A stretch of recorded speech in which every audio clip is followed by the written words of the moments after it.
Fala galera do canal Senhor Miranda Podcast! Entrando no ar com mais um podcast e hoje com um super debate. E o tema de hoje é a teologia da substituição. A igreja substituiu Israel? Israel não é mais o povo escolhido? Como assim? É isso aí, pessoal, e já vocês vão saber os prós e os contras sobre a chamada teologia da substituição. E você que está chegando agora, já deixa o seu like. Se ainda não é inscrito no canal, inscreva-se agora. Não custa nada, mas para nós significa muito, ok? E hoje a gente está recebendo aqui a presença do Lucas Gonçalves, ele que é deísta e autodidata no estudo das escrituras e também estudante de hebraico. Do outro lado, nós temos uma figura que já esteve aqui conosco já 2 vezes, o profeta Dias, ele que se diz judeu Natsari e que vai defender a tese de que Israel não é mais o povo escolhido, ok? Agora eu gostaria de pedir por gentileza que os nossos participantes fizessem uma breve apresentação, 1 minutinho, fale um pouco sobre vocês, sobre o que vocês vão defender, ok? Cumprimentem o nosso público, sejam bem-vindos.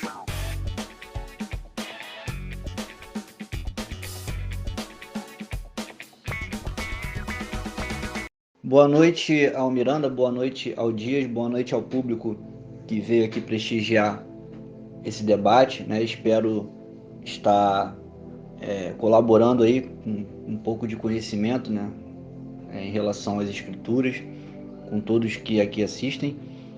Meu nome é Lucas Gonçalves, eu sou estudante, né? Como você mesmo colocou na introdução, né? Eu sempre estudei de maneira anônima, né? Sou autodidata nas escrituras, e eu venho aqui defender, né, aquilo que foi escrito, né, tanto pelos profetas judeus no Taná quanto no Torá, todas as promessas, né, do Deus bíblico a Israel, e que essa ideia, né, da teologia, né, da substituição, como propriamente dito, é uma teologia, né, simplesmente fundamentada pela igreja ou pelos pais da igreja, né?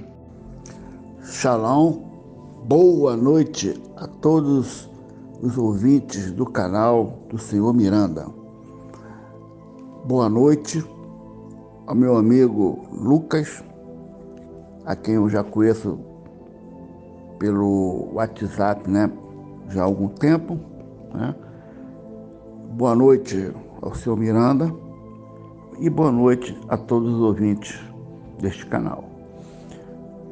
Meus amigos, eu sou o profeta Dias, eu sou judeu, Netzarim, crente no Mashiach, Yahushua HaMashiach, né? Porque Yeshua é uma abreviação, né? O nome correto é Yahushua. E creio no Altíssimo de Israel, cuja pronúncia do tetragrama sagrado é Yahweh, né? E eu vou defender a teologia da substituição. Por quê? Primeiro, porque os judeus não servem ao Altíssimo. Eles não servem ao Eterno. Os judeus estão servindo a Hashem. E quem é Hashem? Hashem é um demônio. É o Deus do povo egípcio. É o Deus que fez os milagres lá juntamente com os magos, né? É aqueles magos que enfrentaram Moisés, que realizaram os mesmos sinais que Moisés realizou, né? Desafiaram ao Eterno, né? Resistindo ali à verdade, né? Então, os magos estavam ali batalhando contra Moisés e realizando sinais, prodígios e maravilhas. E esse Deus chama-se Hashem. É o mesmo Deus dos egípcios, tá? Porque Hashem, meus amigos, significa o nome. O nome, olha só que coisa horrível. O nome sendo que a Bíblia nos revela, em Êxodo capítulo 3, versículos 13 e 14, que o nome de Deus é Eu Sou. Então como é que pode ser o nome? Né? Então já começa por aí, entendeu? Os judeus estão completamente errados. É isso aí, amigos do canal Senhor Miranda Podcast. Vocês acabaram de ouvir a breve apresentação dos nossos dois participantes desta noite, o Profeta Dias e o nosso amigo Lucas. E eu gostaria de fazer uma pergunta para o Lucas. Embora o tema desta noite seja a chamada teologia da substituição, o Profeta Dias ele fez um comentário bem polêmico. De acordo com o que ele falou, ele disse que Hashem, né, que significa o nome, seria um demônio. E eu queria saber, o irmão Lucas, qual a sua opinião sobre isso, né? E ele alegou aqui que os judeus eles serviam a uma entidade ali dos egípcios, no caso aqueles magos, na verdade, né, que ele está querendo dizer, que os magos chamados de Janes e Jambres, né, aqueles magos egípcios, serviam a essa entidade ou esse deus egípcio chamado Hashem. Eu queria que você também comentasse sobre isso antes da gente entrar no tema, né, que é a teologia da substituição, porque o profeta Dias ele falou algo aqui que nós desconhecemos, claro. E também depois do comentário do Lucas, eu queria, o profeta Dias, que você, por gentileza, me dissesse qual a origem, qual a fonte, da onde você tirou essa informação de que Hashem seria um demônio, tá?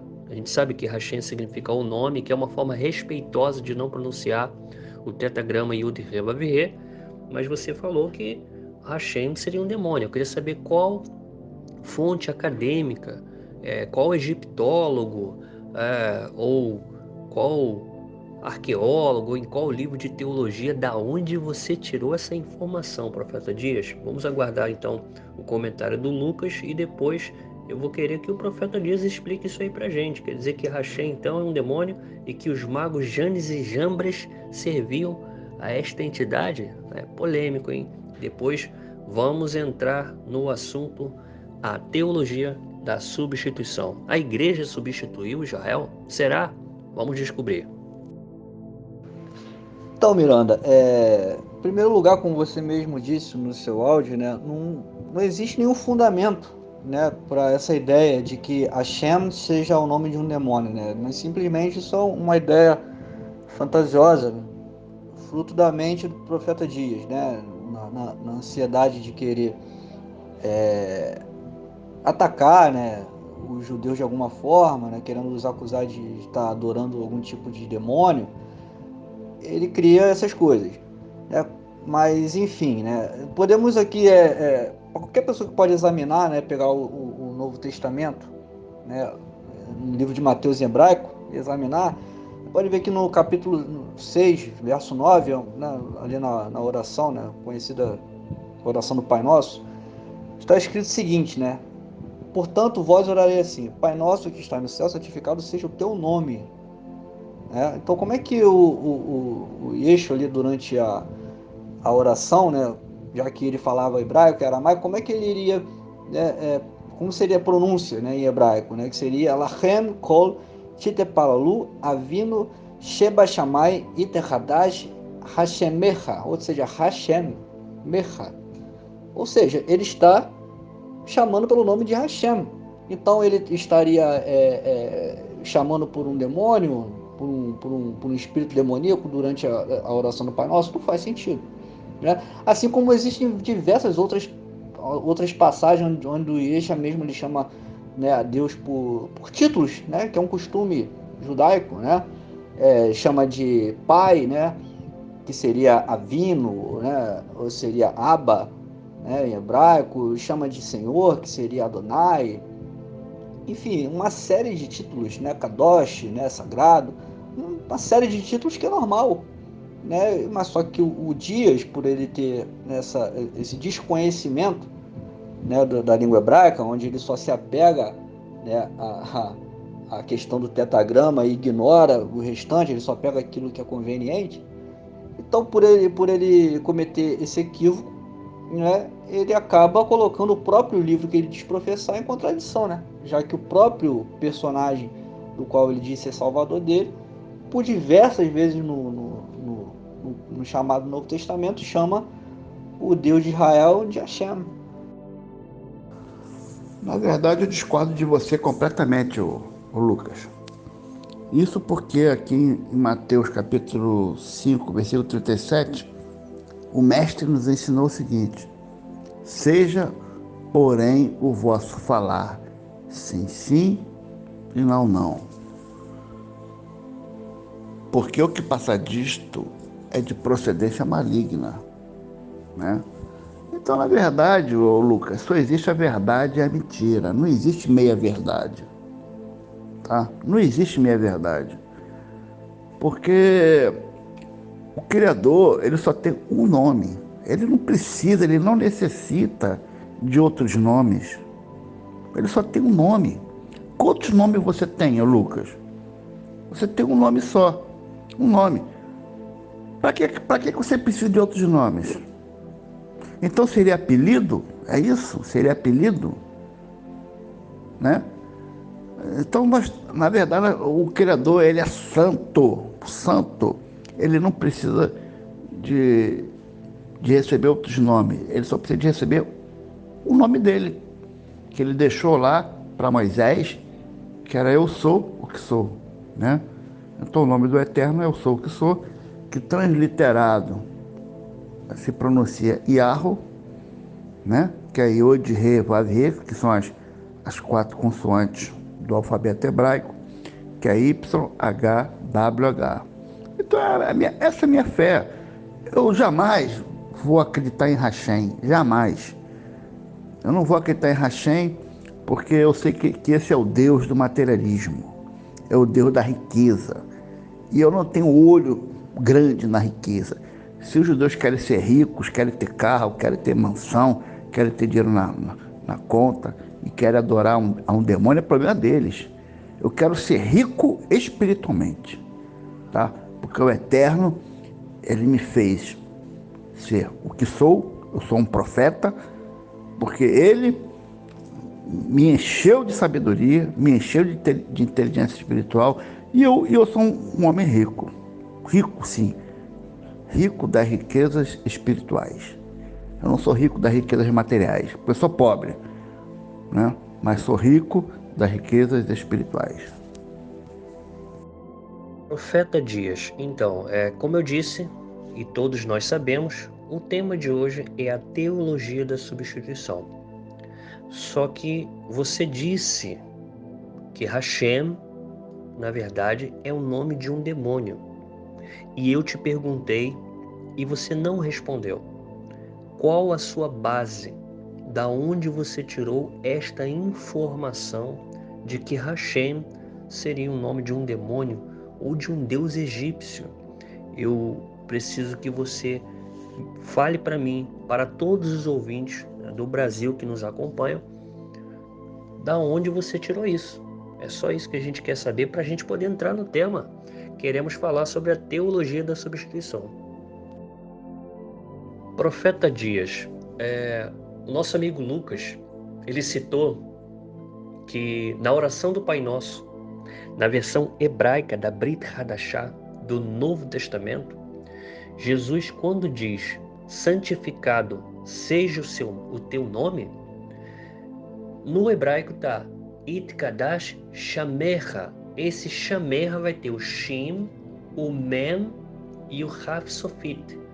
Você tirando o Raf Sofit, que é a forma final, você vai ter o Shin, né? E o Mem, formando Shem, que é nome. Shem, nome. Hashem, o nome. E aqui, Shemecha ou Shamecha seria teu nome. Ou seja, Yeshua também, ao invés de pronunciar aqui o tetragrama, está falando ao Pai desta forma, Shamecha ou Shemecha, né? Tem um nome. Aqui ele não pronunciou o tetragrama, até porque sabemos, Dias, que tem um mandamento.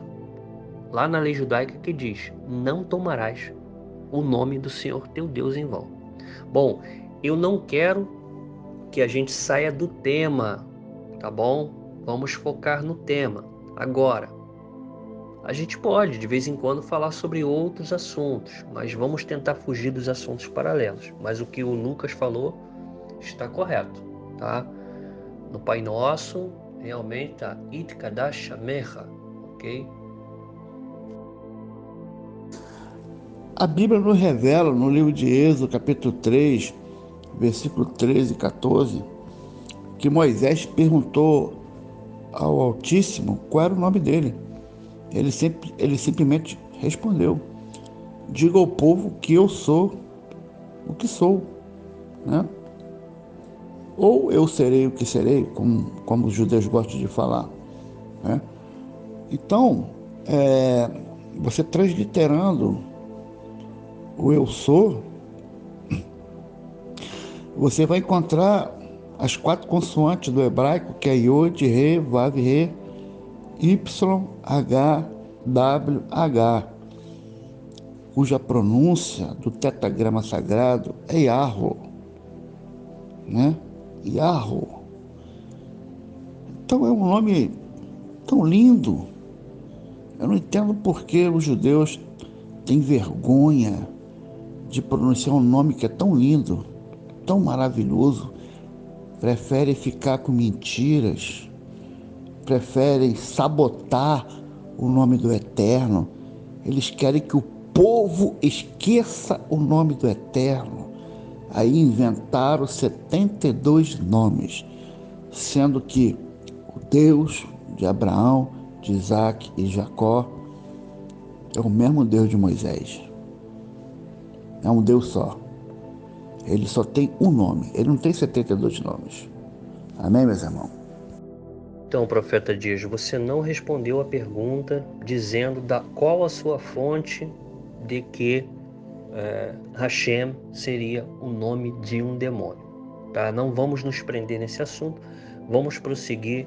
Agora eu gostaria que o Lucas entrasse com as argumentações dele, dizendo o porquê de que a chamada teologia da substituição não é correta. E depois o Dias vai fazer o comentário sobre o comentário do nosso amigo Lucas. Então, seu Miranda, para começar a discorrer sobre esse assunto, né, da teologia cristã, da substituição de Israel pela igreja, eu vou começar fazendo a citação de uma literatura dos pais da Igreja Católica, né, lá do 3º, 4º século, né, que se chama Panarion, né? E essa literatura ela fala contra as heresias, né? Tudo aquilo que a Igreja Católica, a Igreja Romana considerava heresia no tempo deles, né? Que ia contra os princípios de fé estabelecidos pelos padres, né? E nessa literatura, né, para quem quiser examinar, está em Panarion, capítulo 29. Eu vou começar aqui citando o verso 7, aonde o padre Epifânio de Salamina ele descreve as características e costumes dos judeus netzarim, que eram contemporâneos da época dele. Então, através dessa leitura que eu vou fazer agora, resta a você que está assistindo e ouvindo o debate, né, fazer uma associação de quem Dias está mais associado, se é ao princípio de fé cristão ou princípio de fé judaico-netzarim. Tá? Então eu vou fazer a leitura aqui e vocês fazem essa associação aí, né? E dentro, né, do próprio discurso, dentro do que o próprio Dias fala, vocês tirem a conclusão de vocês com quem o Dias está mais associado. Então o Epifânio de Salamina, que era um padre, né, da Igreja Romana, diz o seguinte: e eles, os judeus netzarim, são perfeitamente versados na língua hebraica, pois toda a lei, os profetas e os chamados escritos, quero dizer, os livros poéticos, reis, crônicas, Esté e todo o resto, são lidos em hebraico entre eles, os judeus netzarim. Como é claro que eles estão de acordo com os judeus. Ou seja, aqui diz que os judeus netzarim eles estavam de acordo em tudo com os judeus, né? E diferente dos padres cristãos. Eles são diferentes dos judeus e diferentes, né, dos cristãos apenas no seguinte: eles discordam com os judeus por causa da sua fé no Mashiach, né, porque para eles era o Yeshua, e para os judeus, né, os judeus tradicionais não. Mas eles não estão de acordo com os cristãos, porque eles ainda estão acorrentados pela lei de Moisés, pela circuncisão, o Shabat e o resto. Ou seja, o Dias, ele é contra a circuncisão, o Dias, ele é contra a guarda do Shabat, o Dias, ele diz que o Torá, né, é lixo, que o Torá não serve mais para nada, né? Mas aqui o próprio padre que vivia, que era contemporâneo dos judeus-nazarenos, está descrevendo que os judeus-nazarenos guardavam a lei, eles praticavam a circuncisão, eles praticavam o Shabat, e o Dias, que se diz Netzarim, é contra tudo isso, né? Quanto ao Mashiach, quanto a Cristo, eu não posso dizer se eles também estão enganados por causa da maldade de Serinto e Merintos, e o consideram como um mero homem, ou se, como a verdade é, que eles afirmam se ele nasceu de Maria pelo Espírito Santo. Ou seja, até nisso os católicos não sabiam dizer se os Netzarim acreditavam se Jesus era filho de Maria através de uma concepção virginal ou se era filho de um pai biológico. Ou seja, então o princípio de fé Netzarim não tem absolutamente nada a ver com o que o Dias segue, porque o Dias acredita no nascimento virginal, o Dias acredita na graça, então o Dias ele segue a teologia, né, dos padres católicos daquele tempo. Entendeu? Mas somente se considera Netzarim, mas não tem nenhum costume Netzarim. Só para deixar claro aqui que o mestre, quando ele veio a esse mundo aqui, ele veio para manifestar o nome dele ao povo, né? Os milagres, os sinais, as maravilhas que ele realizava aqui, ele realizava em nome do Pai dele, né? Você vê que hoje os pastores, quando realizam um milagre na igreja, eles usam o nome de Jesus, correto?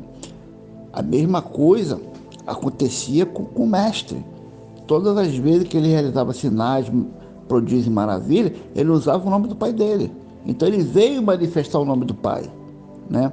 Então é muito diferente você falar o teu nome de o nome, né? O nome é uma coisa, o teu nome é outra coisa. Então não podemos confundir isso aqui.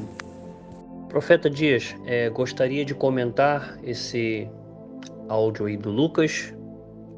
Ô Lucas, não é verdade que você está falando aí que eu sou contra a circuncisão. Não, negativo. Eu sou circuncidado, cara. Eu sou judeu, Netzarim, e eu sou circuncidado. Quanto ao Shabat, não tem nada contra o Shabat. Eu sou até a favor de que se guardem o Shabat, porque na verdade modificaram, né? Pela lei do Brasil e pela lei do mundo, fizeram uma mudança aí, trocaram o sábado pelo domingo, o que eu acho errado, né? Mas isso é um problema político. Isso não é um problema, isso já não é mais um problema nem religioso, é um problema político, né? E quanto a Torá, eu sou contra a Torá porque os judeus não cumprem a Torá, tá? Os judeus não realizam os serviços de holocausto, eles vêm com a desculpa de que não tem templo em Salomão, sendo que a Torá não fala nada sobre o templo de Salomão, tá? Aonde que está escrito na Torá que Deus mandou construir o templo de Salomão? Não tem. Deus mandou que fosse construído um tabernáculo, né? O tabernáculo, ele ficou existindo durante o período da teocracia, que era o governo de Deus. Depois que os judeus escolheram a monarquia, que era o governo do homem, é que os judeus trocaram o tabernáculo, que era um lugar santo e sagrado, trocaram pelo Templo de Salomão, que é um lugar onde os judeus levaram para lá a idolatria, o mundanismo, o materialismo, tudo lá para dentro, né? Então é um povo que se desviou por completo, entendeu? Eu vou comentar aqui esse seu áudio, tá? Só para não confundir a cabeça dos nossos ouvintes em casa, tá bom? Mas eu não quero nem que comentem o meu comentário, para a gente não fugir do assunto. Só esclarecendo, tá? Em Êxodo capítulo 25, versículo 8, Deus pediu que o povo de Israel construísse um santuário, ok? E lá no hebraico está Mikdash, ok? E você sabe, todo mundo sabe, né? Quem estuda que o templo é chamado de Beit HaMikdash, ou Casa da Santidade. E o que acontece? Embora Deus tenha pedido ao povo em Êxodo 25:8 que se construísse Mikdash, que seria esse santuário, esse templo fixo, né, que veio mais tarde a ser o templo de Salomão, o povo não cumpriu este mandamento durante muito tempo. Ao invés de construir Mikdash, eles construíram Mishkan. Mishkan, na Vulgata Latina, foi colocado como tabernáculo, que seria o tabernáculo, de onde vem a palavra taberna. Como o povo era nômade, eles não podiam fazer o Mikdash, o templo físico, portanto fizeram um templo móvel, e eles montavam e desmontavam, e isso foi assim na história de Israel, até a chegada do reino de Salomão. Porque em Deuteronômio capítulo 12 e Deuteronômio capítulo 14, Deus fala que sacrifício de cordeiro, está lá em Deuteronômio capítulo 12 e Deuteronômio capítulo 14, está na Torá. Sacrifício de cordeiro e os dízimos só podem ser entregues no local singular que o Senhor escolher para colocar o seu nome. Ainda vai dizer: guardai-vos diligentemente de ofereceres em qualquer lugar que vires, mas somente no local que o Senhor escolher para colocar o seu nome. E aí, em 1 Reis capítulo 8, Salomão lembra a Deus que Deus tinha prometido de colocar o nome dele em um determinado local que ele iria escolher. Depois vocês leiam em casa, 1 Reis capítulo 8, logo os primeiros versículos. E em 1 Reis capítulo 9, Deus responde a Salomão e diz: Salomão, ouvi a tua oração e colocarei para sempre o meu nome sobre esta casa que edificaste. Então, respondendo, sem comentários, tá? Só para a gente voltar para o assunto. A base na Torá, né? Deus responde a Salomão, primeiramente lá em 1 Reis capítulo 9, Salomão, ouvi a tua oração e colocarei para sempre o meu nome sobre esta casa que edificaste. Então, a base na Torá é que Deuteronômio capítulo 12, Deuteronômio capítulo 14, o sacrifício de cordeiro só pode ser realizado no local que o Senhor escolher para colocar o nome dele. 1 Reis capítulo 8, 1 Reis capítulo 9, esse local que o Senhor escolheu para colocar o nome dele é o templo que Salomão construiu. Ok? Então, vamos fechar esse assunto só para não confundir a mente de quem está assistindo a live em casa, e vamos voltar para o tema, ok? Eu sei que é difícil, surgem outras questões, mas vamos manter o tema. É isso, amigos, vocês que estão aqui acompanhando esse debate até aqui e ainda não é inscrito no canal, eu gostaria de pedir por gentileza que você se inscreva no canal. Nós já temos mais de 50 mil visualizações totais em nosso canal e ainda não atingimos a meta de 2.000 inscritos. Portanto, curta o vídeo, inscreva-se e compartilhe, ok? Agora, eu tenho uma pergunta, tá? Que eu quero que os dois respondam, que os dois comentem, tá? Primeiro, eu gostaria que o profeta Dias fizesse o comentário, tá? Se achar que a pergunta está um pouco longa, eu sempre aconselho de que vocês tenham papel, caneta e Bíblia. Anotem para depois vocês conseguirem responder de forma detalhada e minuciosa. Bom, a pergunta que vai primeiro para o profeta Dias e depois que o profeta Dias responder, o Lucas também dará o seu parecer. Isaías capítulo 50, versículo 1, diz assim: Assim diz o Senhor: onde está a carta de divórcio de vossa mãe, pela qual eu a repudiei? Somente a parte A. Ou seja, Deus está, através do profeta Isaías, perguntando ao povo de Israel, a nação de Israel como mãe, aonde foi que Deus supostamente teria se divorciado de Israel? Seria Deus adúltero? Teria Deus se divorciado do seu povo para se casar com outro povo? O povo que Deus entrou em aliança com ele no deserto e se casou com ele, dando a ele a aliança da Torá.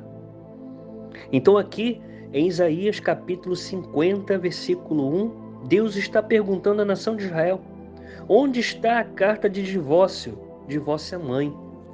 Então eu gostaria que o profeta Dias comentasse sobre esse texto. Eu ia falar sobre um outro texto, mas eu deixo por enquanto essa passagem para que o profeta Dias comente, e na sequência depois também o Lucas vai comentar a mesma passagem, ok? Na verdade, os judeus, eles colocaram em risco a existência da própria raça humana quando eles assassinaram o Messias, né? Porque, na verdade, o Messias, ele era o quê? Ele era um rabino, ele era um mestre, ele era um judeu, né? Ele era um homem carismático, era um homem que, amado por muitos judeus e odiado por outros, né? E vocês podem observar que até hoje ele é amado. É o único judeu do mundo que é amado no mundo inteiro, né? No mundo inteiro. A doutrina dele se espalhou por todo o globo terrestre, mesmo depois dele ter sido morto. É o único judeu que, mesmo o camarada sendo o pior dos homens, ama ele. Ele pode até ser um Hitler na vida, que ele ama o mestre, entendeu? Agora eu não entendo por que os judeus não amam o mestre, entendeu? Que foi, na verdade, um ilustre judeu, um ilustre, que veio pregar a paz, né? Porque os judeus, eles precisam entender o seguinte: eles não precisavam de pátria. Sabe por quê? Porque eles eram escravos, eles voltaram para a escravidão. Eles tinham conquistado territórios que Deus havia dado para eles, mas depois eles voltaram para a escravidão, voltaram ao vômito. E precisou que um gentio os tirasse da escravidão, que foi o imperador persa Ciro, né? Um gentio tirou o povo da escravidão e o povo voltou para Jerusalém. Então o povo teve a permissão de reconstruir o templo e tal. Então o povo não precisa de mais pátria, porque aquilo que Deus dá, ele também tira. E Deus tirou. E quem é um povo judeu para querer retomar aquilo que Deus tirou? Quem é? Quem esse povo pensa que é? Querer passar por cima da ordem do Criador? Então, Dias, foi feita uma pergunta para você responder, para depois o Lucas responder também. Deus pergunta em Isaías capítulo 50, versículo 1: onde está a vossa carta de divórcio, ó Israel? Ou seja, Deus não se divorciou de seu povo. Eu quero que você comente esse versículo. Meu amigo Miranda, o que eu tenho para dizer é o seguinte: que Deus, ele se arrependeu de ter feito promessas ao povo judeu. Ele se arrependeu, tá? Aqui em 1 Samuel, capítulo 2, versículo 30, nos revela o seguinte: na verdade, tinha dito eu que a tua casa e a casa de teu pai andariam diante de mim perpetuamente.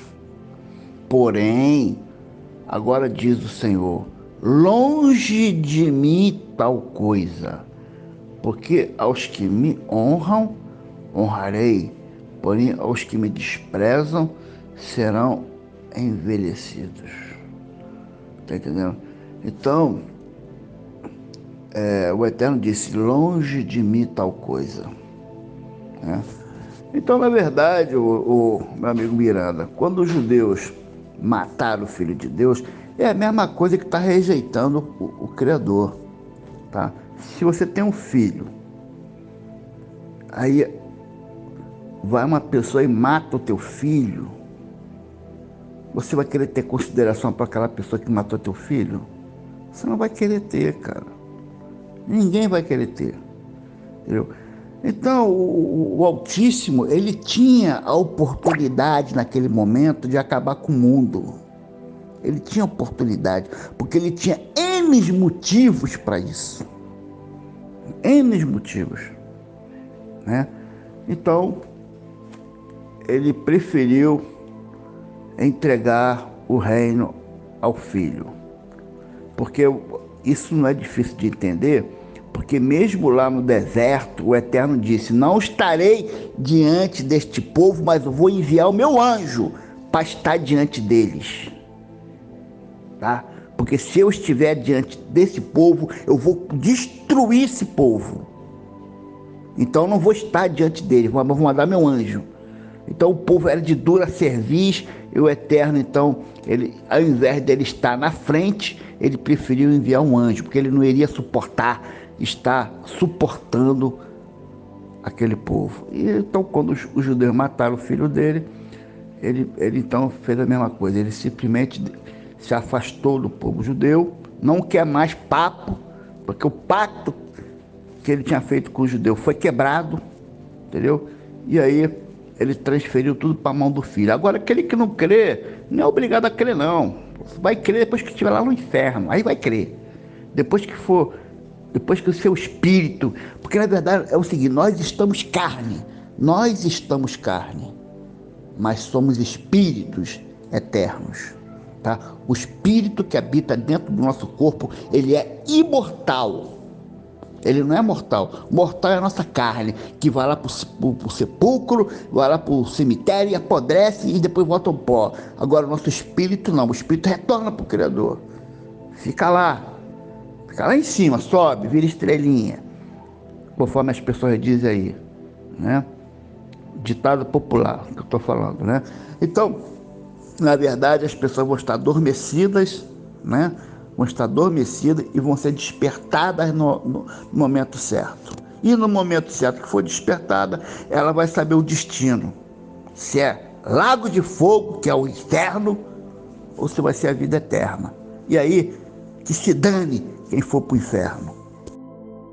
Bom, seu Miranda, respondendo a sua questão, né, do capítulo 50 de Isaías, verso 1, a gente parte da seguinte premissa, né? Quando o povo de Israel estava no deserto e houve aquele pacto ali, né, das bênçãos e maldições, a gente consegue ver claramente, né, que as bênçãos e maldições, elas eram condicionais, né? O Deus de Israel dá uma condição ao povo, dependendo da conduta do povo dentro da terra que eles iriam entrar, Canaã, né, eles seriam abençoados ou seriam amaldiçoados. Mas isso não quer dizer que, caso uma vez eles fossem desobedientes, idólatras e tudo mais, eles seriam para sempre amaldiçoados, como a gente ouve no discurso do profeta Dias, né? Porque, segundo o que eu entendo no discurso do profeta Dias, é que uma vez que Israel errou, pronto, acabou, ele vai ser substituído agora pelas nações, agora as nações que falam em nome de Deus, e não mais Israel, né? O Israel físico é substituído pelo Israel espiritual, né? Segundo a teologia da substituição. Então, acontece, a gente pode ver em diversos textos, diversas profecias, por toda a Taná, que existe uma promessa futura para Israel, né?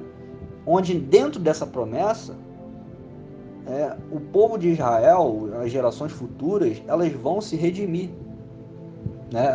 Israel será restaurado novamente, e novamente voltarão a obedecer à lei. E se você pegar várias e várias profecias, elas possuem o mesmo teor. Você encontra isso no próprio livro de Isaías, você encontra isso no próprio livro de Jeremias.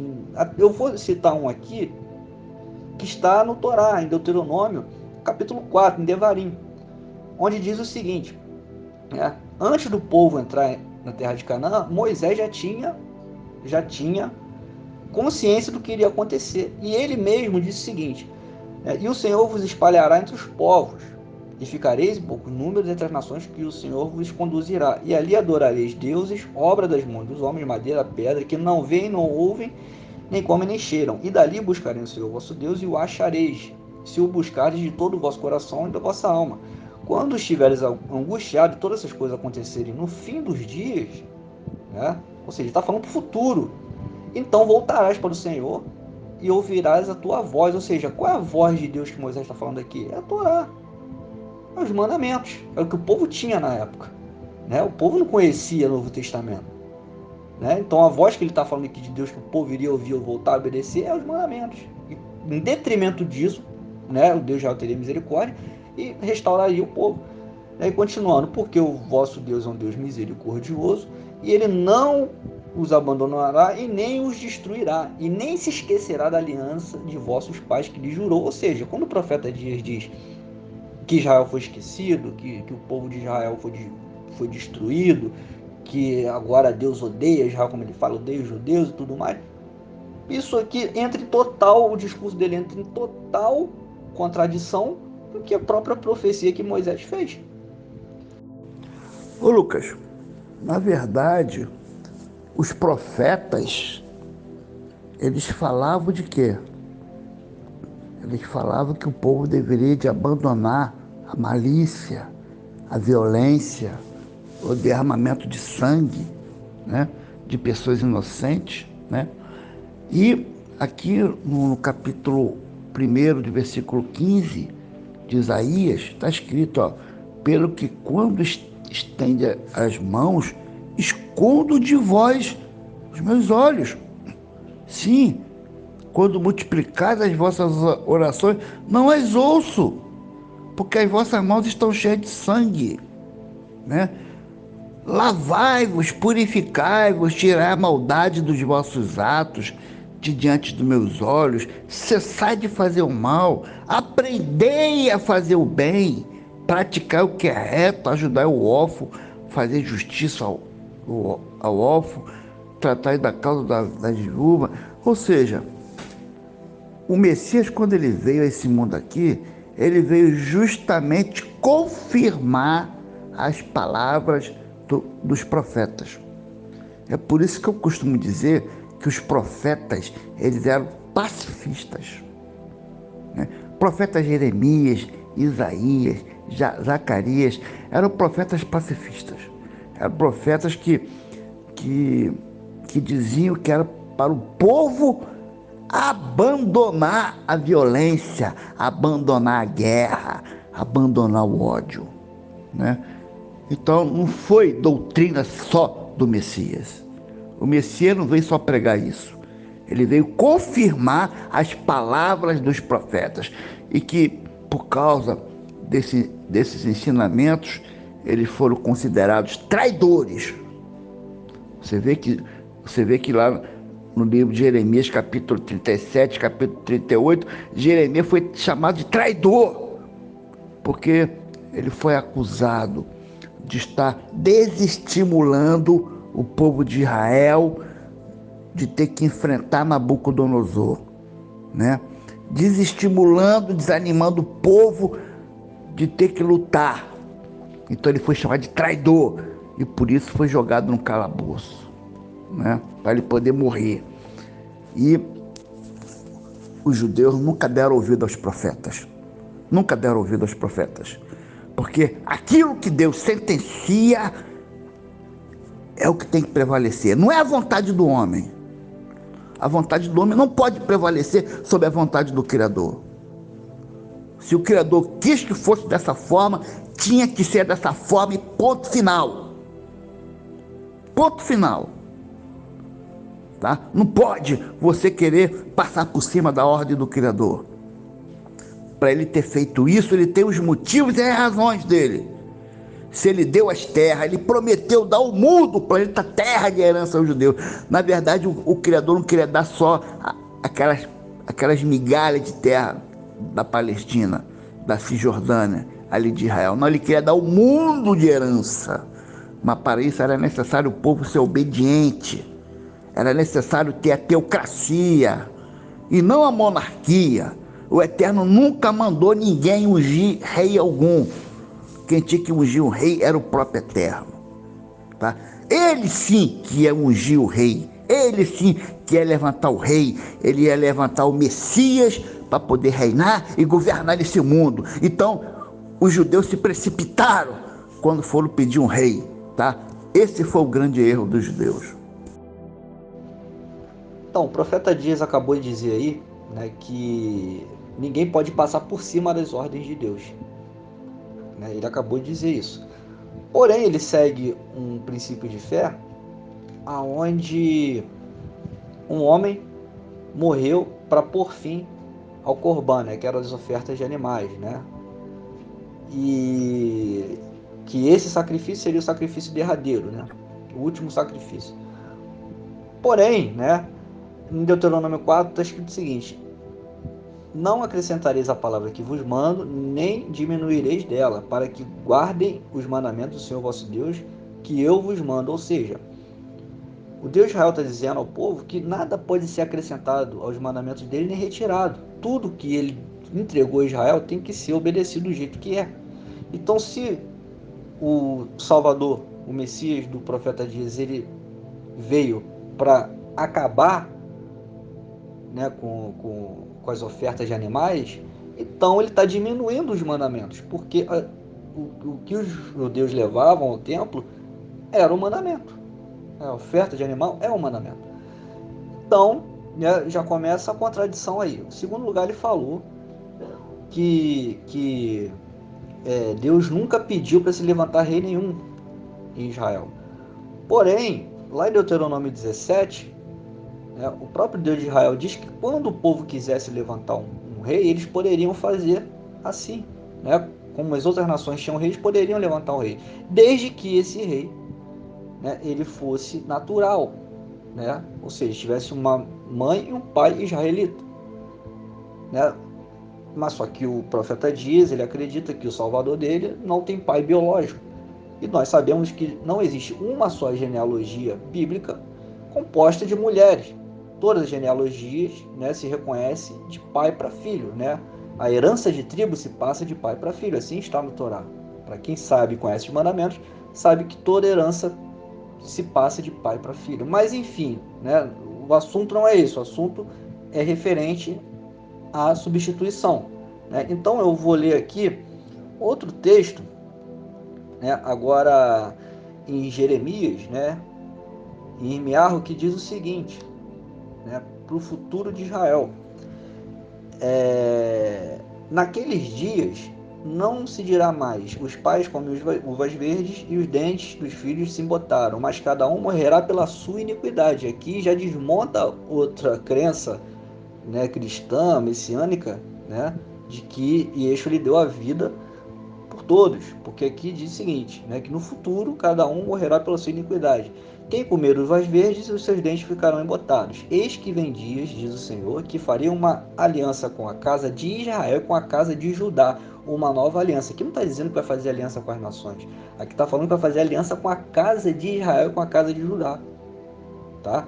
Uma nova aliança, não como a aliança que eu fiz com seus antepassados no dia que os tomei pelas mãos para tirar da terra do Egito, e quebraram a minha aliança. Ou seja, todos sabem que o povo lá no deserto, o povo foi desobediente e pagaram por isso. Da mesma forma, depois que entraram em Canaã, também pagaram pelas suas transgressões. Continuando, embora eu fosse o Senhor sobre eles, diz o Senhor, pois esta aliança que farei com a casa de Israel, depois daqueles dias, diz o Senhor, porei a minha lei, ou seja, porei o meu Torá no meio deles, e escreverei em seus corações, eu serei o seu Deus, eles serão meu povo. Ou seja, o texto está dizendo que nessa nova aliança, a casa de Israel e a casa de Judá será restaurada e eles voltarão a cumprir os mandamentos da lei, colocará ali no coração deles, e um não precisará mais ensinar o outro, porque todos serão tão fiéis e tão obedientes à lei, que um não precisará mais ensinar o outro. Aonde é que entra a graça aí? Onde é que entra a substituição? Onde é que entra as nações? Não está falando disso, tá? Mas eu vou depois citar outro texto aqui, onde entra as nações em conjunto com Israel obedecendo a lei. Tá bom? Para terminar de desmontar essa ideia da teologia de substituição. Tu tá mentindo, Lucas. Tá mentindo. Tá mentindo descaradamente. Ele não veio abolir o sacrifício nenhum de animal. Você pode observar que quando aquele leproso foi curado, né, da sua lepra, o que ele mandou? O que ele falou pro leproso? O que ele falou? Vai lá, apresente 2 pombos, apresente lá 2 aves para sacrifício, né? E diga que você foi curado da lepra. Isso aí era oferta, isso era um sacrifício que que aquele homem que foi curado da lepra tinha que fazer lá no templo. Então ele está falando mentira, não vê abolir lei nenhuma não, de sacrificar. Tá? Porque, na verdade, o mestre, ele perdoava os pecados, porque foi dado a ele esse poder. Mas não tinha necessidade nenhuma de você sacrificar animais, entendeu? Para poder obter o perdão, remover o aru, né? Não tinha necessidade. Mas você tinha necessidade de agradecer. De agradecer, você não precisava de gastar tanto assim. Você apenas com uma ave, você podia sacrificar e agradecer. Se tu fosse perdoar um pecado gravíssimo, aí você tinha que matar um boi, um cabrito, uma vaca. Aí seria muito mais caro o teu sacrifício, né? Porque perdoar o pecado, só o Mashiach podia perdoar. E ele provou que ele perdoava o pecado quando ele fez com que aquele paralítico andasse. Um homem que estava em trevas, entrevados, né? E levaram para ele, e aí os fariseus murmuraram. Aí ele disse para os fariseus: olha, o que é mais fácil? Dizer, estão perdoados os teus pecados, ou levanta-te e anda? Perguntou para os fariseus. Aí os fariseus se calaram porque não sabiam o que responder. Aí ele falou: para que vós saibais que o Filho do Homem tem poder para perdoar pecado, eu digo para esse cidadão agora: levanta-te e anda. E aquele paralítico, que era paralítico e constatado por muita gente, levantou do leito e caminhou. Tá bom? Isso aí, amigos e ouvintes, prosseguindo com o nosso programa. Agora com mais uma pergunta para os dois comentarem. Na sequência, primeiro o profeta Dias e depois o nosso convidado, o irmão Lucas. Romanos capítulo 11, versículo 1 ao versículo 6.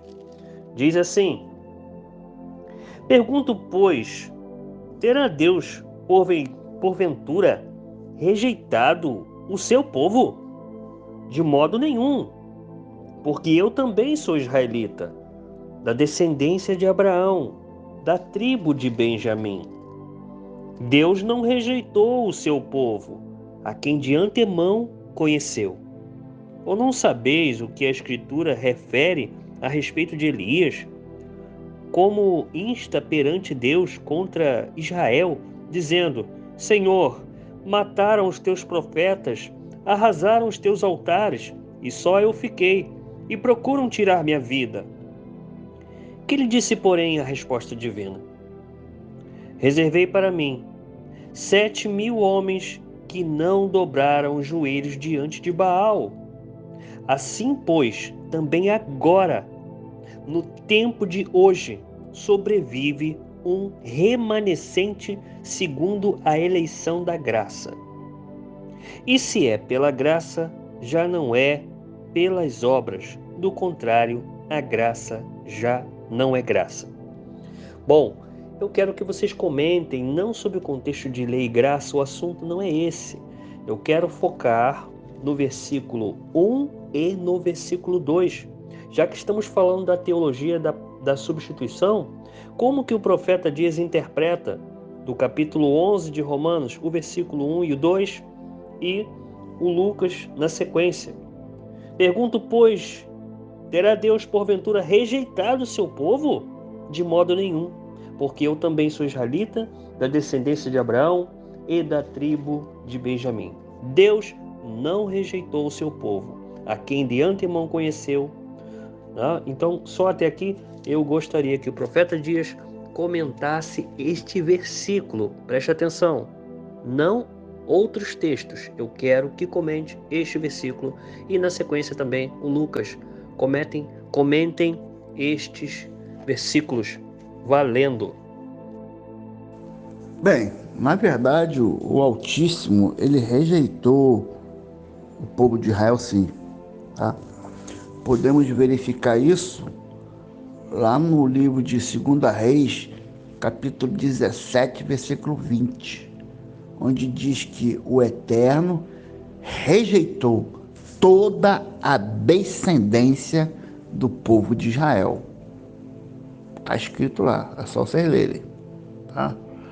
Aqui em 2 Reis, capítulo 23, 27. 2 Reis, capítulo 24, versículo 20.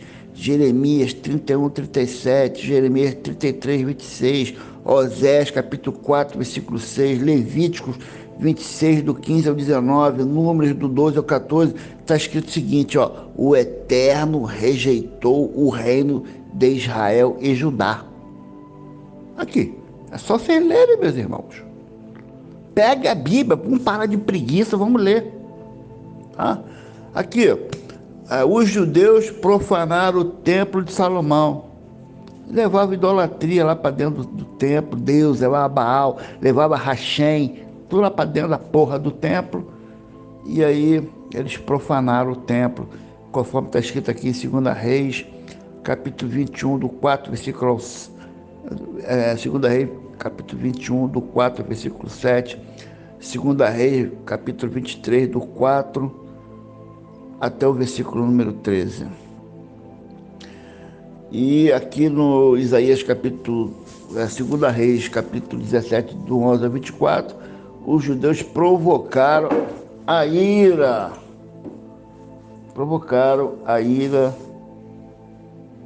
do Eterno. Entendeu? Então é isso, meu irmão. E aqui depois o Eterno decidiu destruir e profanar o templo de Salomão, que está em 1 Reis, capítulo 9, versículo 7 ao versículo 9, Ezequiel, capítulo 24, versículo 21, Isaías 43, versículo 28, Jeremias, capítulo 7, versículo 4, 2 Reis 23, versículo 27. O Eterno decidiu destruir e profanar o templo de Salomão. Então isso prova que o Eterno não tem mais pacto algum com esse povo. Então, agora eu vou fazer uma pergunta para o profeta Dias. E se o irmão Lucas quiser comentar,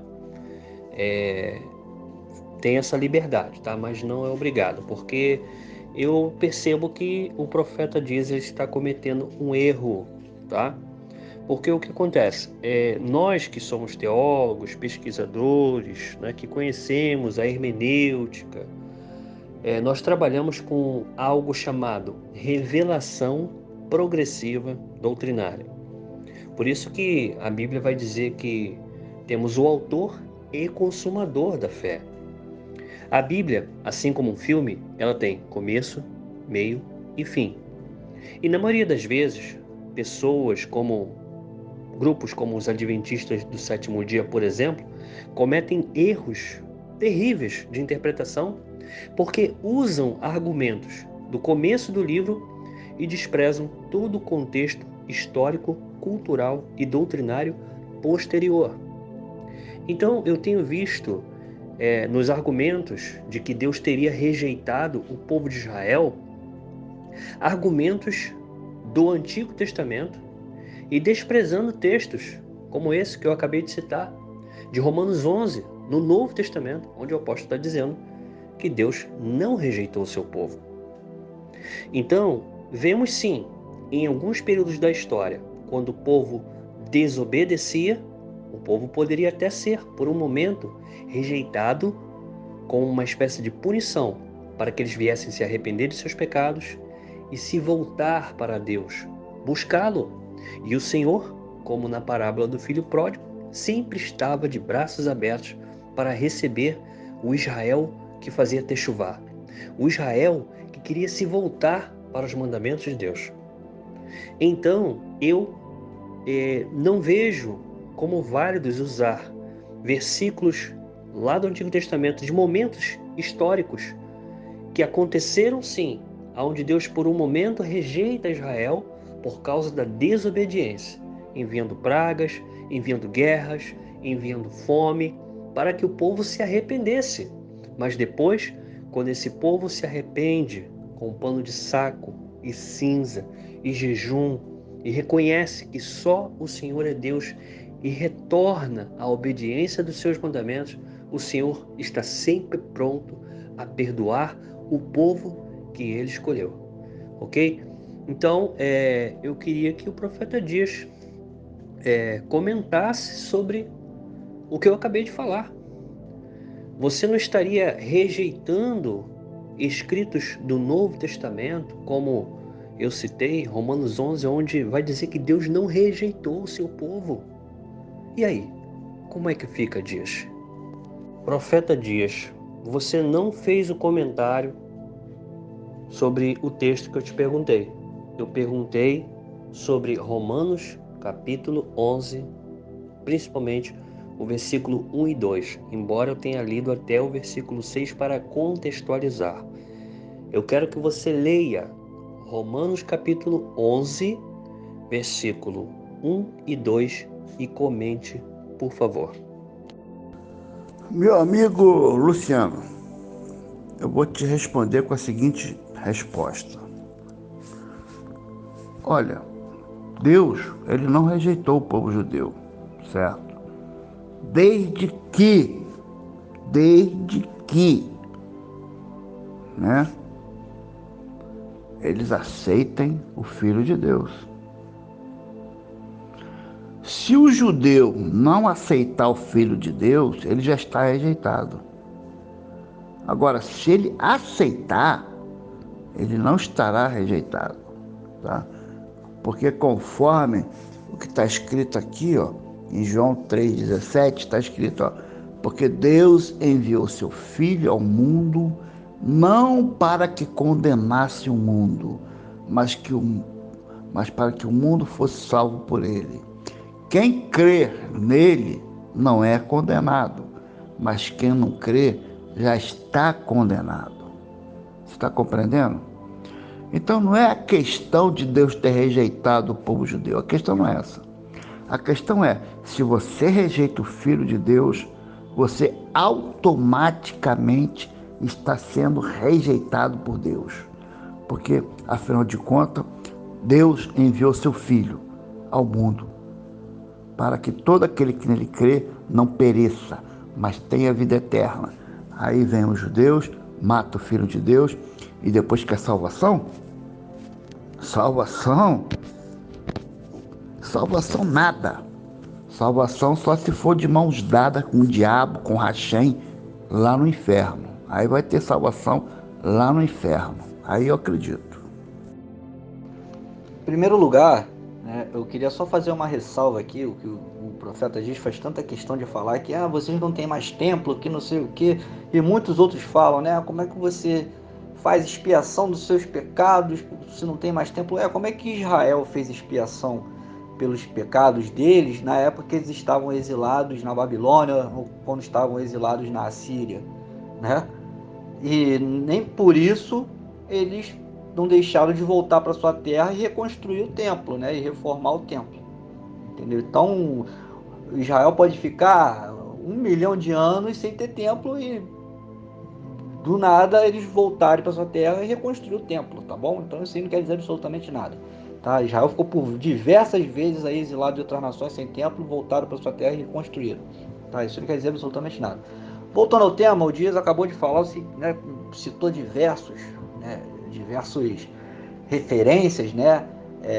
Capítulo tal, verso tal, né? Nunca é um indicador para se ler o capítulo completo, né? Sempre tem que ler o verso, né, descontextualizado do capítulo, né? Isaías 7,14, né? Jeremias 30:33, é sempre o versinho solto ali para poder, né, fazer o famoso malabarismo.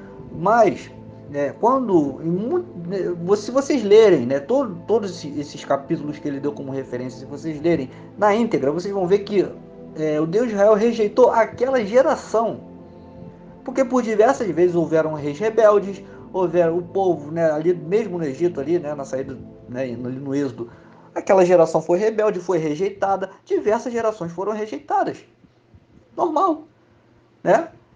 Assim como aquela geração que entrou na terra de Canaã foi uma geração que foi obediente, né? Então, o fato de estar escrito que o Deus de Israel rejeitou o povo, significa que rejeitou aquela geração, daquele dado período ali, daquele momento. Né? Mas como eu já li aí, né, em outros momentos, né, já li e posso ler mais textos aqui, onde existem promessas futuras, que as gerações futuras vão ser abençoadas pela sua, né, obediência. Agora, falando sobre o texto que o seu Miranda colocou aí, né, lá na frente ele citou o verso 1 e verso 2 de Romanos 11, mas se a gente ler mais para frente, se a gente descer um pouquinho e lá no verso 17, a gente pode ler o seguinte, que parece que o chamado apóstolo Paulo, apóstolo o emissário Paulo, no caso, né, Shaul Rachali, ele diz o seguinte no verso 17 de Romanos 11: e se alguns dos ramos, né, que no caso é Israel, foram quebrados, e tu, sendo zambujeiro, fosse enxertado no lugar deles, feito participante da raiz da seita da oliveira, que é Israel, ou seja, está dizendo o quê?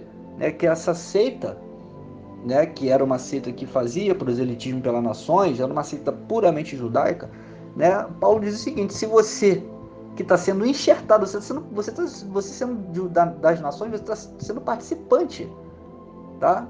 Você está sendo convidado a participar, né, de ser integrante ali, de ser um prosélito de Israel. Ele diz o seguinte: não te glories contra os ramos, né? Diz para os estrangeiros não se gloriarem contra Israel. E se contra eles te gloriares, não és tu que sustenta a raiz, mas a raiz a ti. Quem é a raiz? É Israel. Né? E o Dias, ele faz advertências contra Israel como se ele fosse, né, Israel e Israel fosse os estrangeiros. Né? Dirás, pois, os ramos foram quebrados para que eu fosse enxertado, está bem, pela sua incredulidade foram quebrados, e tu estás de pé diante pela fé.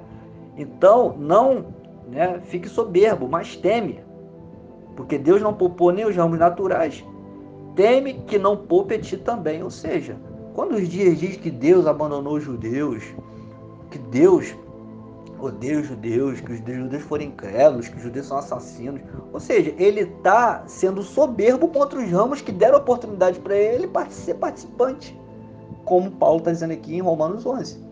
Então esse texto aqui joga por terra, né, toda a base da teologia que o Dias desenvolveu para ele, aonde Israel agora é um povo maldito que foi abandonado. Fernando, eu concordo plenamente com o que você disse, porque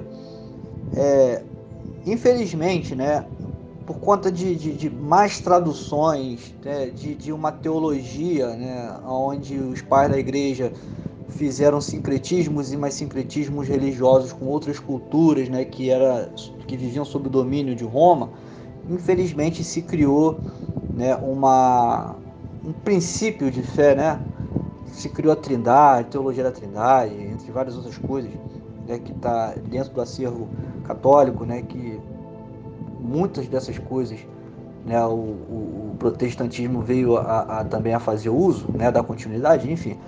Com base, né, nisso, acabou se contaminando, né, ou se jogando poeira, né, um pano em cima da verdadeira identidade do que era aquela seita, né, do qual o Yeshua, chamado Jesus, era o líder, né, que era uma seita judaica, né, puramente judaica, que, como eu citei aí lá no começo, né, do debate, quando eu falo sobre a literatura, né, dos pais da igreja que citam, né, a característica judaica, né, da seita dos nazarenos através da ótica do Epifânio de Salamina, que era um padre, né, e onde ele descreve as características da seita nazarena, você vê que eles eram judeus, eles viviam como judeus naturalmente. A única diferença entre eles e os judeus tradicionais era que eles tinham o Yeshua como o Mashiach, né? E essa questão, né, do chamado sacrifício vicário derradeiro, como eles falam,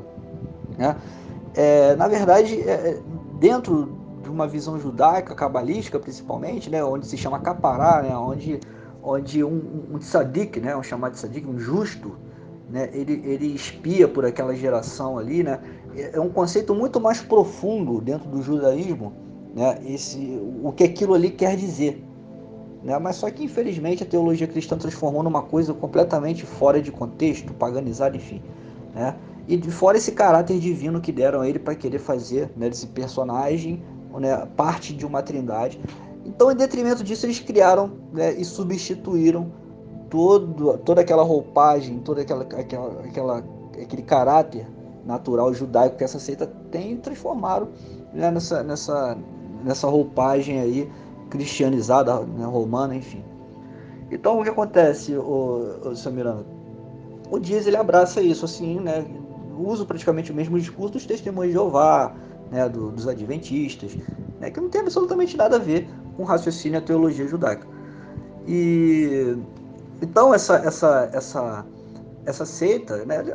Você pode ver que quem lê o livro de Atos vê que o próprio o Shaul, né? O chamado apóstolo Paulo, durante, né? Ali durante toda a atividade, todo o serviço que ele fez ali no livro de Atos, todo o serviço que ele chama de serviço missionário, né, mas o proselitismo que ele fazia entre as nações, porque essa seita ela tinha um caráter proselitista, era uma seita judaica prosélita. Ele foi a Jerusalém cumprir voto de Nazireu, e no voto de quando você se cumpre o voto de Nazireu, conforme está lá em Números capítulo 4, você cumpre o voto fazendo, né, oferecendo o animal no templo. Então você não vê que não faz sentido, porque se ele estivesse dentro desse conceito de graça, onde o sacrifício de Jesus foi o derradeiro, né, e já não se faz mais sacrifício, então qual o sentido depois disso ele ainda ir no templo, levar 2 homens com ele, raspar o cabelo e oferecer lá junto com o animal para se cumprir os votos dele, né, dentro do templo, lá no altar? Então você vê que, né, o Dias ele está inserido nessa teologia que foi estipulada pelos padres, né, lá no 3º século. Então, Dias, é um pouco contraditório, porque você se diz judeu, né? Você fala que é um judeu nazareno. Inclusive fala que foi circuncidado. O que a gente sabe que, na verdade, você fez um procedimento cirúrgico que alguns homens fazem, mas você não fez o ritual judaico da circuncisão. Você está confundindo procedimento cirúrgico com circuncisão, que é um ritual judaico. Mas tudo bem. Mas você se diz judeu. E quem é judeu não aceita a chamada teologia da substituição, a qual vai dizer que Deus rejeitou Israel. E não estamos falando de Messias, o assunto é outro. Que Israel não seria mais o povo escolhido e que a igreja teria substituído Israel. O que a gente não encontra base nas escrituras. A partir do momento que entendemos que a Torá foi dada ao povo de Israel, que é chamado de povo escolhido, povo santo, separado de todas as nações, e entendemos que essa Torá é um estatuto perpétuo, uma aliança eterna com este povo, então retornamos à pergunta inicial. Deus pergunta através do profeta: aonde está a vossa carta de divórcio, ó Israel? Então não faz sentido, primeiro, se dizer judeu e dizer que Deus rejeitou Israel. Não estamos falando da questão de crer em Yeshua como Messias ou não. A questão o próprio judaísmo vai dizer o seguinte, né? Que no Talmud fala que antes do Senhor entregar a Torá ao povo de Israel, ele teria oferecido a sua lei a vários outros povos. E que um povo escolhido é também um povo que escolhe.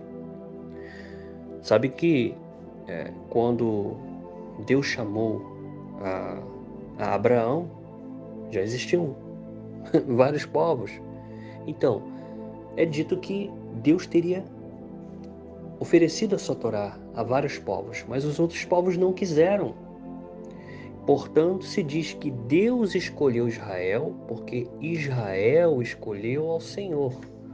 Você pode ler isso, por exemplo, no livro O Judaísmo Vivo, de Mihael Asheri, ou em um livro chamado Judeus e Cristãos, Discórdias, Javé Jesus, a ciência aponta a solução, de Benito Fiorella, página 15, onde ele vai fazer essa citação do Talmud, onde fala que o Eterno ele ofereceu a sua Torá aos outros povos, os outros povos não quiseram, mas Israel aceitou esse contrato eterno com Deus. E Romanos vai dizer que Deus não rejeitou o seu povo. E lá em Apocalipse também está falando deste povo, certo? Então, como é que a gente resolve essa questão? E aí? Como que você interpreta a chamada teologia da substituição? Israel não é mais o povo escolhido? Agora é a igreja? Ou é a igreja que se torna enxertada no povo de Israel através de Yeshua? E aí? Ô Lucas, lave a sua boca antes de falar de Trindade. Você não sabe o que significa Trindade. Eu sim creio na Trindade distinta, onde Pai é Pai, Filho é Filho, Espírito Santo é Espírito Santo. O Pai é o único Criador, é o único que nos criou, é o Pai eterno, Criador do mundo, Criador do universo, é Yahweh. O Filho é o mediador, é o único Salvador, é o único que foi dado a ele o poder de salvar e te mandar lá para o interior do sol, que é o inferno. Tá? Espírito Santo. O Espírito Santo é aquele que habita em você. Se teu espírito, quando você morrer, você vai ter que morrer e vai ter que subir. Você não vai ficar aqui no pó da terra, não. Porque o teu espírito, ele é eterno. Se tu morrer cheio de bronca, cheio de pecado, cheio de contaminações, o teu destino será na fornalha de fogo. Então, quando se fala Espírito Santo, é para que o teu espírito que habita dentro de você seja santo. Então, o Espírito Santo é isso. Então, trindade distinta é você crer no Pai, que é o Criador, que é o Eterno, único Criador. É você crer no Filho, que é o único mediador e Salvador. E você crer no Espírito Santo, que habita dentro de você, que precisa ser santo. Então, isso é a trindade distinta. Correto, eu fiz um procedimento cirúrgico no Hospital Naval Marcílio Dias, porque o meu pai é oficial da Marinha e eu tive o direito de operar no Hospital Naval Marcílio Dias, lá no Lins, ali próximo do Meia. Nesse caso aí, meu amigo Luciano, se os judeus aceitam ou não, é problema deles, mas que o Eterno rejeitou o povo judeu, isso com certeza, tá? Você vê que os judeus, eles estão servindo a quem? Serve a Hashem, serve a 72 deuses, cara. Eles não têm a hombridade, a coragem, a moral de nem pronunciar o nome do Criador. Isso é uma vergonha. Se eles servissem realmente ao Eterno, o Eterno iria dar ordem para eles falarem o nome dele para todo mundo, porque isso é profecia, faz parte da profecia, tá? As profecias da Bíblia nos revelam que é para que o nome do Criador seja conhecido em toda a terra, porque o Eterno, ele quer que todos conhecem o Pai, que é o Criador, porque toda a raça humana foi criada por ele, toda a raça humana. Não foi só o judeu que foi criado pelo Eterno, não, foi a raça humana toda. Então ele quer que todos saibam quem é seu pai. Qual filho que eu não gostaria de saber quem é seu pai? Fala para mim. Qual filho vai ficar sempre do lado da madrasta, do padrasto, e nunca vai saber quem é o seu pai verdadeiro? Todo filho quer ter o conhecimento do seu pai verdadeiro. E por que os judeus ficam escondendo essa verdade? Isso é uma loucura que eles fazem, uma loucura, isso é uma blasfêmia, porque Hashem é um nome falso. Hashem, na verdade, é o bezerro de ouro lá do Egito, que eles adoram. Ou seja, Dias, operação de fimose não é circuncisão, ok? Operação de fimose é um procedimento cirúrgico. A circuncisão ou a Brit Milá é feita por um moel, ok? E é feita uma brahá, uma benção judaica pronunciada. Então, você não é circuncidado. Se não é circuncidado, não é judeu, ok? Pois é, senhor Miranda, e eu costumo dizer que não foi Deus de Israel que escolheu um povo, né? Foi um homem que escolheu ser obediente a Deus, né? Que foi, no caso, Abraão, né? E existe um texto lá no livro de Bereshit, de Gênesis, que diz que Abraão ele foi obediente, né, aos meus mandamentos e aos meus estatutos e leis, né? Então, além, né, do que se tem conhecimento, além daquilo que Moisés escreveu como os mandamentos, né, e foi outorgado a Israel como uma constituição ali, já existia oralmente, né? Muitas coisas que estão ali já existiam oralmente e já eram cumpridas né? Já eram obedecidas por Jacó, pelos seus filhos, por Abraão, por Noé e por outros personagens da antiguidade, né? Mas só vai compreender isso quem tem o conhecimento, né, da tradição oral. Mas é isso mesmo que você falou, né? O Abraão ele escolheu, né, ser obediente, e como recompensa, né, vários povos vieram dele, né? Não só o povo de Israel, como o mundo árabe veio de Abraão, né? Porque ele teve vários outros filhos além de Isaac, né, e Ismael.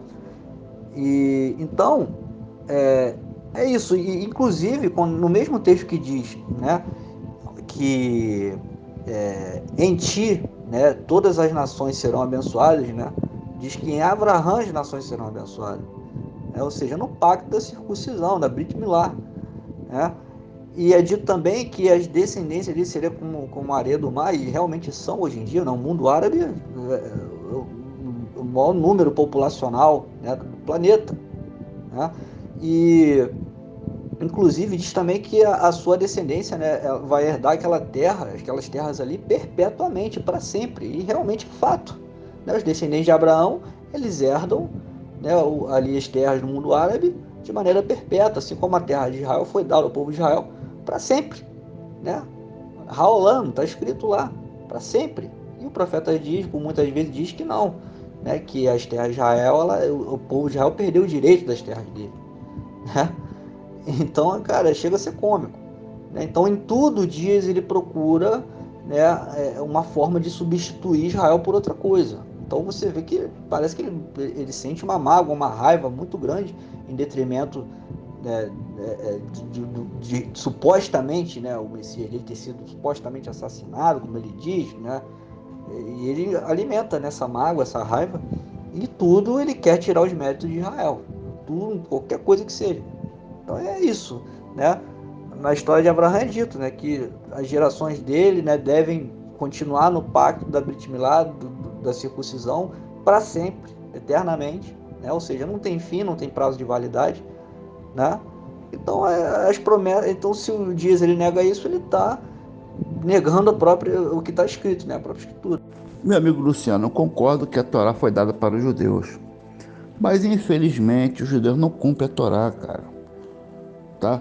Os judeus, eles não removem o aru, tá? Eles não fazem a expiação do pecado.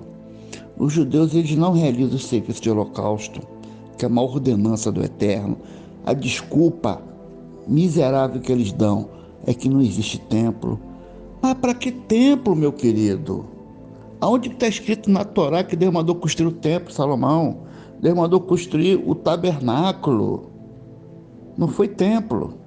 Você vê que quando Davi teve a maldita ideia de construir o templo, o Eterno repreendeu ele, mandou o profeta repreender ele, dizendo o seguinte: alguma vez mandei vocês construir um templo de cedros, de alvenaria, alguma vez eu fiz esse pedido? O Eterno perguntando. O Eterno nunca mandou ninguém construir, isso aí foi o desejo do homem de querer construir, tá? O Eterno nunca desejou. Então você vê que o povo é um povo rebelde, rapaz. É um povo que não obedece a Torá em coisa alguma. E a Torá, a Taná e o Novo Testamento foi dado de herança para os gentios. Os gentios abraçaram a fé. Os gentios, eles são mais fiéis do que os próprios judeus. Você quer saber? Os gentios têm muito mais chances de se salvar do fogo eterno do que os judeus. Os judeus, a chance deles serem salvos do fogo eterno é nula. Não há chance alguma. Não adianta ser judeu, ortodoxo, ultra-ortodoxo, não adianta usar tzitz, kippá, talit, nada disso. Usar chapéu preto, capa preta, não adianta nada. Não adianta nada se fantasiar de judeu. Vai para o inferno com toda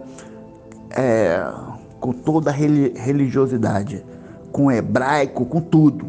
Vai tudo para o inferno. O Eterno não está em busca de religião. Ele está em busca de pessoas que são fiéis e verdadeiras. Profeta Dias, por favor, não saia do tema. Quando a palavra fala de fazer o nome do Senhor conhecido, é uma referência à fama do Senhor, aos feitos do Senhor, e não a ficar pronunciando o nome dele à toa. Até porque existe um mandamento na Torá, em Êxodo capítulo 20, versículo 7. Não tomarás o nome do Senhor teu Deus em vão, ok? Então, a pronúncia do tetragrama não é para ficar sendo falada de qualquer forma. Deus é título, Deus não é o nome de Deus, Deus é título. Agora, o tetragrama não é para ficar sendo pronunciado. Então, você não sabe a pronúncia do nome de Deus e talvez a grande maioria da humanidade também não saiba. Ainda há judeus que falam que nem eles sabem, tá? Então essa coisa de fazer conhecido o nome do Senhor é a fama do Senhor e não a pronúncia do tetragrama, tá bom? Vamos voltar para o tema que é a teologia da substituição. Mas é isso aí, amigos e ouvintes do canal Senhor Miranda Podcast. Já acabou? Já acabou, pessoal. O tempo passa rápido demais. Tínhamos muitas coisas que poderíamos falar, poderíamos perguntar, mas infelizmente já estourou o nosso horário e a gente está tentando aí fazer vídeos um pouco mais curtos para não cansar a audiência. Eu gostaria de agradecer a cada ouvinte que nos acompanhou até aqui. Se ainda não é inscrito, inscreva-se no canal. Como eu disse, mais de 50 mil visualizações e não batemos a meta de 2.000 inscritos. Então, se você chegou até aqui, se inscreva no canal, curta esse vídeo, compartilhe para os grupos, para todos os seus contatos. Agradecemos profundamente e gostaríamos também de agradecer a presença do Lucas Gonçalves. Parabéns, um rapaz muito inteligente, me surpreendeu. Volte sempre, a casa é sua. E também o Profeta Dias, que já é de casa, meu amigo desde a época do Orkut, independente das opiniões diferentes, uma pessoa que eu aprendi a amar e a admirar, e espero que algum dia ele possa chegar a um entendimento mais elevado sobre as questões, principalmente sobre o hebraico, ok, Dias? É um prazer ter você aqui conosco, e eu gostaria que vocês gravassem agora as considerações finais. O que vocês gostariam de falar sobre essa questão da teologia da substituição, e também agradecer ao nosso público, e eu deixo agora com vocês, tá bom? E muito obrigado pela presença e volte sempre. Então, senhor Miranda, eu quero agradecer mais uma vez aí pela oportunidade de estar debatendo no seu canal pela primeira vez, e que isso possa se repetir mais vezes, né? Quero te parabenizar também, primeiramente pela paciência, né? E por você ter conduzido aí o debate, né? Mediando de maneira exemplar e também agregando, né? Com o seu conhecimento aí ao debate, né? E mesmo debatendo aqui, eu acabei aprendendo também. Eu agradecer ao Profeta Dias, né? Pela oportunidade de eu debater contra ele, e agradecer aos ouvintes, né? Que com toda a paciência do mundo, né, acompanharam aqui o debate até o final. E como você propôs, eu gostaria de fazer uma citação do capítulo 56, né, de Yeshayahu, de Isaías, onde diz o seguinte, né? E não fale o estrangeiro que houver se unido ao Senhor, dizendo, certamente esse homem separará do seu povo, nem tampouco diga ao eunuco, eis que sou uma árvore seca. Pois assim diz o Senhor a respeito dos eunucos que guardam os meus shabates, os meus sábados, e escolhem as coisas que me agradam, e abraçam o meu pacto. Que pacto é esse? Pacto do Sinai. Dar-lhe-eis na minha casa e dentro dos meus muros um memorial e um nome melhor do que o dos filhos e filhas. Um nome eterno darei a cada um deles, que nunca se apagará. E aos estrangeiros que se unirem ao Senhor para o servirem, para o amarem o nome do Senhor, sendo deste modo servos seus, todos que guardarem o Shabat, não o profanando, e os que abraçarem o meu pacto, sim, a esses levarei ao meu santo monte e os alegrarei na minha casa de oração. E os seus holocaustos e os seus sacrifícios serão aceitos no meu altar, porque a minha casa será chamada casa de oração para todos os povos. Assim diz o Senhor Deus, que ajunta os dispersos de Israel, ainda outros ajuntarei a ele, além dos que já se lhe juntaram. Ou seja, é um texto, né, uma profecia para o futuro que é praticamente autoexplicativo e joga por terra toda essa teologia da substituição da igreja cristã pelo Israel físico, né?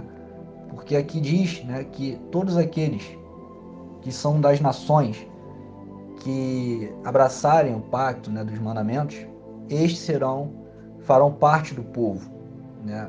Assim como está lá no Torá, né, os estrangeiros, eles também não só participaram ali, né, daquele momento que aconteceu ali no Sinai, né, no Monte Horebe, todas essas manifestações que aconteceram, como eles também são convidados a entrarem no pacto, né? Na verdade, não existe nenhum outro pacto que substitua o que foi feito com Israel. Pelo contrário, os estrangeiros são convidados a participar, né? E esse texto deixa isso claro, né? Inclusive, esses mesmos estrangeiros, né, as nações, eles vão poder levar seus holocaustos, seus sacrifícios, né, seu corban, né, ao templo. Ou seja, a proposta que o cristianismo traz é de uma nova aliança onde, a partir de Jesus, os estrangeiros eles passam a fazer parte, né, de um Israel espiritual, enfim, quando na verdade o pacto sempre existiu, né, e sempre houve uma única lei, tanto para Israel quanto para as nações, como isso está escrito lá no Torá. E o mesmo Deus de Israel diz, né, que ama o estrangeiro e ensina Israel a amar o estrangeiro como a ele mesmo, que não faz essa diferenciação. Essa diferenciação só existia na cabeça dos padres que criaram essa teologia da substituição, de que Deus fizesse acepção, onde na mesma Torá Deus diz que não faz acepção de pessoas, que ama a viúva, o órfão estrangeiro do mesmo jeito que ama Israel, e convida todos a participarem do seu pacto, né? Já o cristianismo traz essa ideia de que um é melhor que o outro, que agora em Jesus não há judeu nem grego, quando isso nunca existiu. Para quem conhece o Torá sabe que isso nunca existiu, nunca houve essa acepção. Então eu concluo, né, com esse texto e uma shalom para todos, e que todos aí tenham uma ótima semana, um ótimo mês, que todos sejam enriquecidos aí com muitas brahot, com muitas bênçãos em suas vidas. Eu agradeço ao irmão Miranda, agradeço ao irmão Lucas e agradeço também a todos os ouvintes. O que eu tenho a dizer, para finalizar, é que aqueles que creem no Filho de Deus serão salvos, e aqueles que não creem já estão condenados. Já existe uma sentença, tá? Porque o Criador, o Eterno, né, ele entregou todo o poder ao Filho. Né? Entregou todo o poder ao Filho.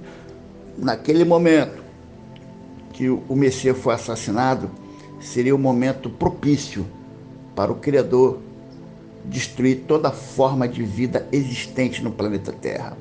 Eu quero dizer com isso que os judeus colocaram em risco a existência da própria raça humana quando assassinaram o Filho de Deus. E Deus, pela sua infinita misericórdia, entregou o poder ao Filho, para que o Filho pudesse salvar. O Eterno, ele não salva mais ninguém, porque ele entregou tudo nas mãos do Filho. Tá? E é o que está escrito aqui em 1 Coríntios, capítulo 16, versículo 22, que diz: se alguém não ama o Senhor Jesus, ou seja, quem não ama o Senhor Yahushua, ou Yeshua, como queiram, né, seja anátema, né? Aqueles que não amam o Messias, seja anátema. Agora aqui em João 3,17, que diz: porque Deus enviou seu Filho ao mundo, não para que condenasse o mundo, mas para que o mundo fosse salvo por ele.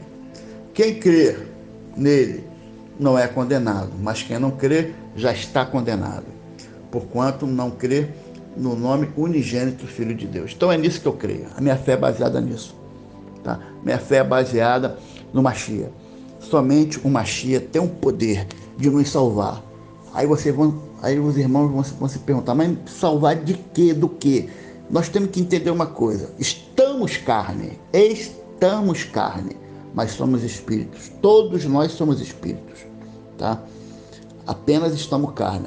Quando o cidadão morre, quando a pessoa morre, o corpo retornará ao pó da terra, e o espírito retornará ao Criador, conforme está escrito lá em Eclesiastes, né? Em Eclesiastes está escrito que ao pó retornará e o espírito retornará para o Criador. E existe uma exigência do Criador, que ele disse: sede santo, porque eu sou santo. Sem a santificação ninguém verá o eterno. Então, se você subir cheio de bronca, cheio de pecado, cheio de incredulidade, cheio de dúvida, cheio de falta de fé, você pode ter certeza que o teu espírito, que é imortal, será jogado para dentro do sol, tá? Porque o inferno fica no sol, quer você queira acreditar ou não queira acreditar, mas o inferno fica lá. E foi para isso que o Filho de Deus veio, para nos salvar desse inferno que vai trazer tormento eterno para todos aqueles que são infiéis. Agradeço a todos aí pela oportunidade, e eu gostaria de estar afirmando: só será salvo quem crê no Mashiach. Quem não crê já está condenado. Obrigado aí por tudo, agradeço aí os ouvintes, e fiquem todos na paz. Você é o bichão mesmo, hein, doido?